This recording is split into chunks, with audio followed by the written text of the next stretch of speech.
Hi hello வணக்கம் welcome back to Speed Create Tamil channel. So இந்த வீடியோவில் வந்து பார்த்தீங்கன்னா ஏர்பாட்ஸ் வந்து ஃபுல் பாடி வந்து அன்பாக்ஸ் பண்ண போகிறோம். ஸோ உள்ள பிரிச்சு என்னதான் இருக்குது அப்படின்ட்டு வந்து பார்த்தீங்கன்னா பார்க்கலாம். ஃபர்ஸ்ட் வந்து பொறுமையாக வந்து பார்த்தீங்கன்னா மேலே இருக்க அந்த பாக்ஸ் வந்து பார்த்தீங்கன்னா தனியாக எடுக்கணும். ஸோ அதுதான் வந்து பார்த்தீங்கன்னா கீழே ஒரு மேக்னெட் மேலே ஒரு மேக்னெட் இருக்குது. ரெண்டும் வந்து பார்த்தீங்கன்னா டச் ஆனால் க்ளோஸ் ஆகும். ஸோ பின் டைப்பில் தான் கொடுத்துருக்காங்க. அது வந்து பார்த்தீங்கன்னா ஓப்பன் பண்ணிக்கலாம். இதை நீங்கள் கழட்டும் போது ரொம்ப பொறுமையாக தான் வந்து பார்த்தீங்கன்னா கழட்டணும். ஸோ என்ன ஃபால்ட் வரும் அப்படின்னா பேட்டரி சரியாக ஒர்க் ஆகலை அப்படின்னா உள்ள ஏதாச்சும் ஒயர் வந்து விட்டுருக்கலாம். ஸோ அப்படி இல்லைன்னா பேட்டரியாக வந்து பார்த்தீங்கன்னா போயிட்டு இருக்கலாம். நம்ம ரீப்ளேஸ் பண்ணால் இந்த மாதிரி வந்து பார்த்தீங்கன்னா கழட்டி மாற்றிக்கலாம். அதே போல் நீங்கள் வந்து ஓப்பன் பண்ணும்போது பொறுமையாக தான் பண்ணணும். ஸோ உள்ளே வந்து பார்த்தீங்கன்னா பிசிபி போர்டு வந்து இருக்குது. ஸோ அது உடஞ்சிச்சு அப்படின்னா அவ்வளோதான், அதுக்கப்புறம் வேஸ்ட்டு தான். அது பொறுமையாக வந்து பார்த்தீங்கன்னா கழட்டணும்.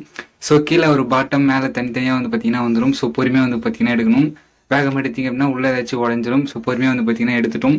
ஸோ இதை வந்து பார்த்தீங்கன்னா அடியில் இருக்க பாட்டம். ஸோ அதை தனியாக வச்சிடலாம். இப்போ மேலே வந்து பார்த்தீங்கன்னா 2 ஏர்பாட்ஸ் வைக்கிறது தனியாக 2 ஹோல்ஸ் கொடுத்துருக்காங்க.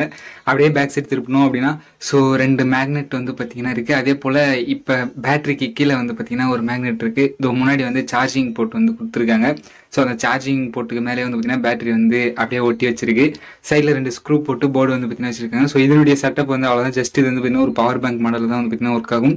ஸோ மேலே வந்து அந்த போர்ட்லேருந்து ஏர்பாட்ஸுக்கு வந்து 2 லைன் போகும். ஸோ வச்சோம் அப்படின்னா ஆட்டோமேட்டிக்காக சார்ஜ் வந்து பார்த்தீங்கன்னா ஆகும். ஸோ வேணும் அப்படின்னா அந்த போர்டு ரீப்ளேஸ் பண்ணால் ஸ்க்ரூவை கட்டி நீங்கள் மாற்றிக்கலாம். அப்படி இல்லைனா அப்படியே வந்து பார்த்தீங்கன்னா வச்சிடலாம். ஸோ இதில் கீழே வந்து ஒரு மேக்னெட் இருக்குது. இதுதான் வந்து பார்த்தீங்கன்னா டோர் லாக் ஆகிறதுக்கு வந்து பார்த்தீங்கன்னா ஒர்க் ஆகும். ஸோ இப்போ இதில் காமிக்கிறேன் பாருங்கள். இது இருக்குல்ல, இதுதான் வந்து பார்த்தீங்கன்னா அதில் போயிட்டு வந்து பார்த்தீங்கன்னா டச் ஆகும். அப்படி ஆகும்போது நமக்கு வந்து பார்த்தீங்கன்னா ஓப்பன் ஆகி ஏர்பாட்ஸ் கீழே வந்து பார்த்தீங்கன்னா விழாத இருக்கும்.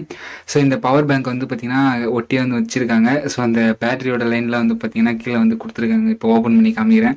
ஸோ அது கம்போர்டு தான் வந்து பார்த்தீங்கன்னா ஒட்டி வச்சிருக்கு.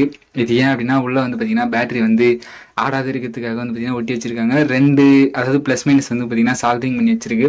ஸோ சப்போஸ் இல்லைனா ஃபால்ட்டானா நம்ம ஈஸியாக வந்து பார்த்தீங்கன்னா சேஞ்ச் பண்ணி மாற்றிக்கலாம். ஸோ ஜஸ்ட் இது ஒரு ரிப்பேர் மாதிரி, அதாவது நம்ம யூஸ் பண்ணுற பொருள் வந்து நம்மளே வந்து பார்த்தீங்கன்னா ஓப்பன் பண்ணி பார்க்கலாம். ஸோ ஏதாச்சும் ஃபால்ட் ஆயிடுச்சுன்னா நம்மளால முடிஞ்ச அளவு வந்து ட்ரை பண்ணி ரெடி பண்ணலாம். ஸோ அப்படி இல்லைனா புதுசாக தான் வந்து பார்த்தீங்கன்னா வாங்கணும்.